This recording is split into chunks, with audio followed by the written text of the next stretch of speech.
유럽 교육계에 이상한 바람이 불기 시작했어요. 바로 한글 이야기입니다. 안녕하세요. 저는 이탈리아 로마에서 초등문해 교육을 연구하고 있는 마르코입니다. 10년 넘게 유럽 여러 국가의 문자 교육 정책을 비교하며 연구해 왔어요. 특히 어린이들의 첫 문자 습득 과정에서 어떤 언어가 아이들에게 가장 효율적인가에 대해 많은 관심을 가져왔어요. 그런데요, 최근 독일과 프랑스, 그리고 핀란드 일부 교육기관에서 한국의 문자, 한글을 연구 대상으로 삼고 있다는 소식을 접하게 되었어요. 처음엔 솔직히 웃겼어요. 아니, 왜 한글이야?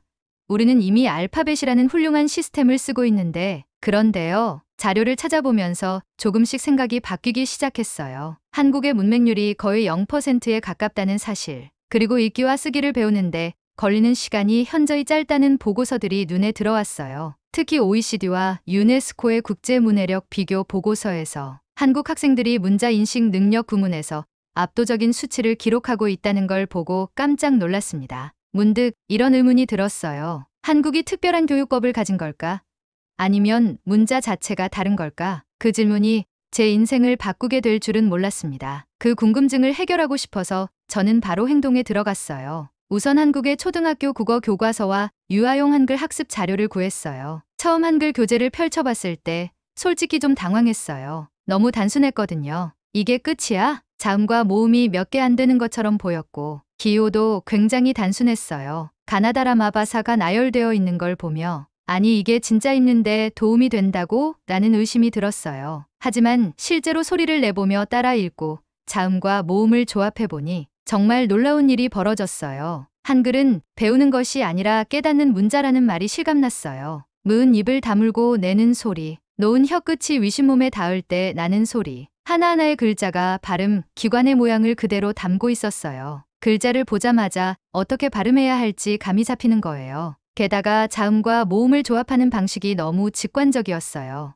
모양만 알면 어떤 낱말이든 직접 만들 수 있었어요. 그건 라틴 문자에선 절대 불가능한 일이에요. 프랑스어나 이탈리아어는 규칙과 예외가 너무 많아서 배워도 계속 헷갈릴 수밖에 없어요. 하지만 한글은 처음부터 정답을 제시해줘요. 이건 문자계의 혁명이었어요. 그날 이후 저는 확신하게 되었어요. 이 문자는 그냥 한국의 글자가 아니라 전 세계가 주목해야 할 시스템이라는 걸요. 제가 연구해온 유럽의 문해 교육은 굉장히 복잡합니다. 프랑스어만 해도 같은 소리를 가진 단어가 철자에 따라 완전히 다르고 이탈리아어는 규칙이 좀 더 명확하지만 문법이 지나치게 많아서 아이들이 글을 배우는데 시간이 오래 걸려요. 이런 복잡함 때문에 아이들이 문자를 배우는 과정에서 자신감을 잃고 문자에 대한 두려움을 가지게 되는 경우가 많습니다. 나는 글자를 잘 못 읽어. 나는 철자가 너무 헷갈려. 이런 말들을 너무 자주 들어왔어요. 그런데 한국은 다르다는 겁니다. 왜 한국 아이들은 이렇게 빠르게 글자를 배울까? 왜 어른이 되도록 글을 못 읽는 사람이 거의 없을까? 답은 점점 명확해졌어요. 한글 자체가 교육을 단순화시켜주고 있었어요. 그래서 저는 진지하게 고민하기 시작했어요. 한글을 문자교육의 도구로 도입할 수는 없을까? 처음엔 그냥 실험적인 생각이었어요. 하지만 이 문자가 가진 구조적 장점은 단순한 아이디어 수준이 아니었어요. 진짜 교육적 가능성이 있었어요. 문해력이 낮은 사람들에게 문자의 원리를 가르치는 건 단순한 글자 교육이 아니에요. 그들에게 다시 배움의 가능성을 느끼게 하는 거예요. 그리고 한글은 그걸 가능하게 하는 문자였어요. 한글이 전 세계 문맹 문제 해결의 열쇠가 될 수 있다는 그 놀라운 가능성이 제 눈앞에 다가오고 있었어요. 한글에 대한 확신이 커질수록 저는 단순한 자료 분석만으로는 부족하다고 느꼈어요. 그래서 결심했어요. 직접 한국에 가보자. 문자만 보는 게 아니라 그 문자를 사용하는 사람들과 그 사회를 직접 느껴보자고요. 제가 택한 길은 대한민국 교육부 산하 국제연구 협력 프로그램에 참가하는 것이었어요. 운 좋게도 제가 준비한 문해력 향상 기교 프로젝트가 통과되었고 저는 2024년 봄 6개월 일정으로 서울에 도착하게 되었어요. 한국에 도착한 첫날부터 제 눈은 믿을 수 없을 만큼 바빴어요. 공항부터 시작됐습니다. 모든 안내문에 한글이 아주 또렷하게 쓰여 있었고 외국인을 위한 안내판도 잘 정리되어 있었어요. 그런데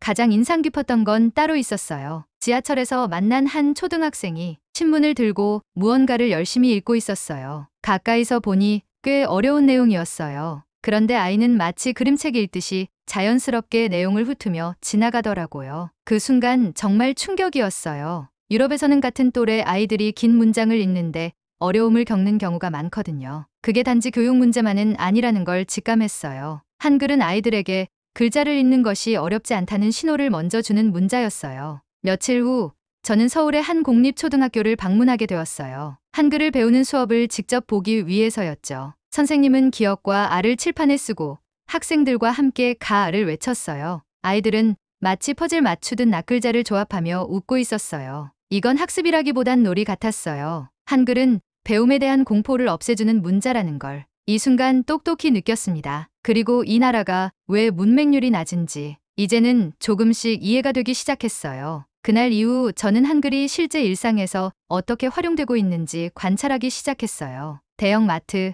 지하철, 병원, 심지어 공공화장실까지 모든 곳에 쓰여 있는 글자들이 명확하고 일관성 있게 구성되어 있었어요. 특히 놀라웠던 건 노인분들이 스마트폰을 사용하며 문자를 주고받는 모습이었어요. 유럽에서는 고령층의 디지털 문해력 격차가 큰 문제거든요. 하지만 한국에서는 70대, 80대 어르신들도 카카오톡 메시지를 자유롭게 보내고 QR 체크인을 직접 하시는 걸 보고 깜짝 놀랐어요. 이건 단순히 디지털 기술의 문제가 아니었어요. 글자를 얼마나 빠르게 인식하고 사용하는가, 즉 문해력의 기반 자체가 다르다는 걸 보여주는 장면이었어요. 또 하나 기억에 남는 건 한 노숙인 지원센터를 방문했을 때였어요. 거기서 자원봉사자들이 노숙인 분들에게 한글 기초 수업을 진행하고 있었어요. 문자를 전혀 몰랐던 분들이 한글 자음 모음 몇 개만 배운 후 제 이름이 이거예요 하고 써보는 모습을 보고 정말 울컥했어요. 이건 단순한 문자가 아니었어요. 삶을 바꾸는 열쇠였어요. 한글은 그 자체로 사람들에게 당신도 읽을 수 있어요. 당신도 쓸 수 있어요라고 말해주는 문자였어요. 그 순간 저는 확신하게 되었어요. 이 문자는 프랑스에도 꼭 필요하다고요. 이제는 돌아가서 실제 실험을 해봐야겠다는 결심이 들었어요. 한글이 유럽의 문맹 문제를 해결할 열쇠가 될 수 있는지를 직접 검증해보는 프로젝트를 시작하기로 마음먹었습니다. 한국에서의 연구 일정을 마친 후 저는 다시 프랑스로 돌아왔어요. 몸은 유럽에 있지만 머릿속은 여전히 한글 생각뿐이었어요. 계속해서 떠오르는 장면이 있었어요. 서울 초등학생이 신문을 읽던 모습, 할머니가 스마트폰으로 문자를 보내던 모습, 이름을 처음 써본 노숙인의 눈빛. 이제 행동할 때다. 저는 곧바로 프랑스 문해 교육기관에 연락을 시작했어요. 문자 학습에 어려움을 겪는 성인을 대상으로 한글을 활용한 기초 문해력 실험을 제안하기 위해서였어요. 당연히 처음 반응은 미지근했어요. 한국 문자를 왜 프랑스 문맹자에게 가르치죠? 그들이 필요한 건 프랑스어를 읽는 능력 아닌가요? 맞는 말이었어요. 하지만 그건 단지 언어 차원이 아닌 문자 습득 차원의 문제라고 설명했어요. 한글은 발음과 문자가 1대1로 대응됩니다. 복잡한 철자 규칙이 없고 문자를 처음 접하는 사람에게 글자는 읽을 수 있다는 감각을 심어줄 수 있습니다. 이건 한글로 프랑스어를 대체하자는 게 아니라 문자의 원리를 익히는 첫 계단으로서 한글을 활용하자는 실험입니다. 다행히 파리 외곽의 한 기초문해 교육센터에서 한번 시도해보자는 연락을 받았어요. 이제 정말 시작입니다. 그리고 저는 이 실험이 단순한 학습 프로젝트가 아니라 사람들의 인생을 바꿔줄 수 있는 희망이 될 수 있다는 걸 믿고 있었어요. 실험 승인을 받은 건 좋았지만 막상 진행하려니 난관이 하나둘씩 드러났어요. 가장 큰 문제는 제가 한글을 읽을 수는 있어도 제대로 가르칠 수는 없다는 사실이었어요. 언어학을 전공했지만 전문 한국어 교육자는 아니었거든요. 그래서 저는 한국에서 얻은 인연들을 떠올리며 곧바로 파리 한국문화원에 연락을 했어요. 혹시 한글을 잘 가르칠 수 있는 선생님을 소개받을 수 있을까요? 운이 좋게도 제 연락을 받은 문화원 직원이 윤지수 선생님이라는 분을 소개해 주셨어요. 윤 선생님은 파리 제3대학에서 한국어를 가르치고 있었고 프랑스 학생들의 문해력 한계에 대해서도 잘 알고 있었어요. 제가 조심스럽게 제안을 드렸어요. 한글이 문자의 원리를 배우는데 효과적일 수 있다는 가설을 검증하려고 합니다. 혹시 저와 함께 실험 수업을 진행해 주실 수 있을까요? 윤지수 선생님은 잠시 생각하다가 환하게 웃으며 이렇게 말했어요. 사실 저도 프랑스어 철자 때문에 엄청 고생했어요. 그래서 늘 생각했어요. 한글처럼 쉬운 글자가 있다는 걸 더 많은 사람들이 알았으면 좋겠다고요. 교수님, 같이 해요. 이건 아주 멋진 프로젝트가 될 수 있어요. 그렇게 우리는 프랑스에서 문해력이 부족한 성인들에게 한글을 가르치는 프로젝트를 본격적으로 시작하게 되었어요. 실험을 위한 커리큘럼을 짜기 시작했어요. 기존의 외국어 교육 방식이 아닌 문자를 처음 접하는 사람들을 위한 맞춤형 한글 교육 방식이 필요했어요. 저는 흥분을 감추지 못했어요. 이건 단순한 문자가 아니에요. 사람들의 두려움을 없애고 다시 시작할 수 있다는 믿음을 주는 기회라고 생각했어요. 윤지수 선생님과 저는 머리를 맞대고 실험 수업을 위한 특별한 커리큘럼을 설계했어요. 기존의 한국어 교재는 대부분 외국인을 위한 회화 중심이었기 때문에 문해력이 부족한 성인을 위한 문자 원리 중심 수업이 필요했어요. 그래서 저희는 다음 3가지 원칙을 세웠어요. 첫째, 쉽고 직관적으로. 복잡한 설명은 하지 않기로 했어요. 고운 입모양을 따라 그렸고 아는 하늘과 사람을 상징해요. 이런 한글 창제 철학을 단순하게 시각 자료로 만들어 설명하기로 했어요. 둘째, 쓰기보다 소리 중심으로. 문자를 처음 접하는 사람들은 글씨를 쓰는 데에 부담이 크기 때문에 먼저 소리를 익히고 자음과 모음을 조합해 발음하는 활동을 중심으로 수업을 구성했어요. 셋째, 개인화된 접근. 각 학생의 이름을 한글로 바꿔 써보는 활동을 첫 시간에 넣기로 했어요. 자신의 이름을 읽고 쓴다는 건 문자를 나의 언어로 받아들이는 첫걸음이니까요. 교재는 저희가 직접 만들었어요. 카드 형식으로 자음과 모음을 나누고 그걸 조합해서 단어를 만드는 게임도 준비했어요. 기억, 아가, 학생들이 직접 손으로 움직이며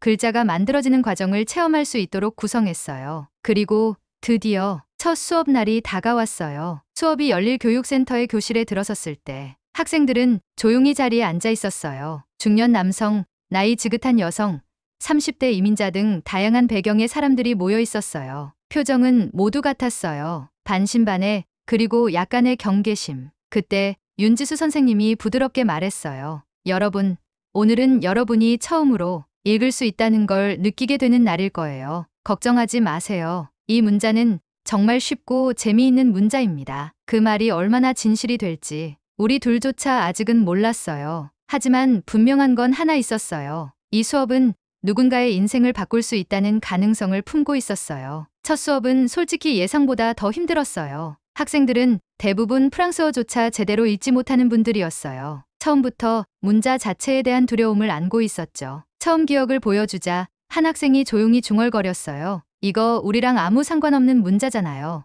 또 다른 학생은 이렇게 말했어요. 프랑스어도 모르는데 왜 한국 문자를 배워야 하죠? 저는 잠시 말을 잃었어요. 머리로는 충분히 설득할 수 있다고 생각했지만 마음의 벽이 있다는 걸 그 순간 알았어요. 윤지수 선생님도 당황한 기색이었지만 침착하게 다시 설명을 시작했어요. 맞아요. 이 문자는 프랑스어가 아니에요. 하지만 한글은 소리를 그대로 글자로 적을 수 있는 문자예요. 이 글자를 통해 글자가 어떤 원리로 만들어지는지를 이해할 수 있어요. 그리고 그게 여러분이 프랑스어도 더 잘 읽을 수 있게 도와줄 거예요. 그럼에도 몇몇 학생들은 고개를 저었어요. 심지어 중도에 자리를 뜨는 사람도 있었어요. 수업이 끝난 후 저는 멍하니 교실에 남아 있었어요. 혹시 내가 너무 이상적인 꿈을 꾼 건 아닐까? 한글이 전 세계 문맹 문제를 해결할 수 있다는 내 믿음이 그냥 착각이었을까? 윤지수 선생님이 조용히 제 어깨를 두드렸어요. 교수님, 아직 첫날이에요. 한글이 쉬운 건 맞지만 지금 필요한 건 문자보다 용기예요. 그 용기를 내게 해주는 뭔가가 필요해요. 그 말이 마음에 오래 남았어요. 그날 밤 저는 잠들지 못하고 한참을 고민했어요. 그리고 다음 날 아침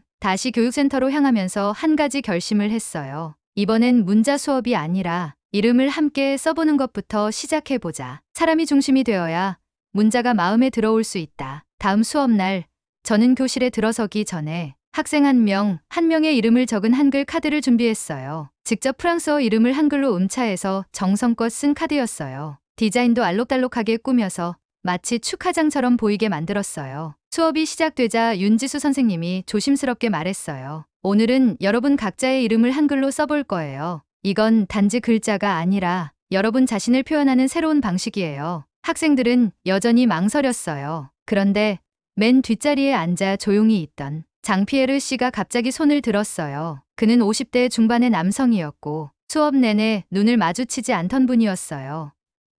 제 이름도 써주셨나요? 윤지수 선생님이 활짝 웃으며 대답했어요. 물론이죠. 씨 이름은 이렇게 씁니다. 장피에르라는 이름이 쓰인 한글 카드가 전달되었어요. 장피에르 씨는 천천히 떨리는 손으로 그 글자를 바라보다가 작게 소리내어 읽기 시작했어요.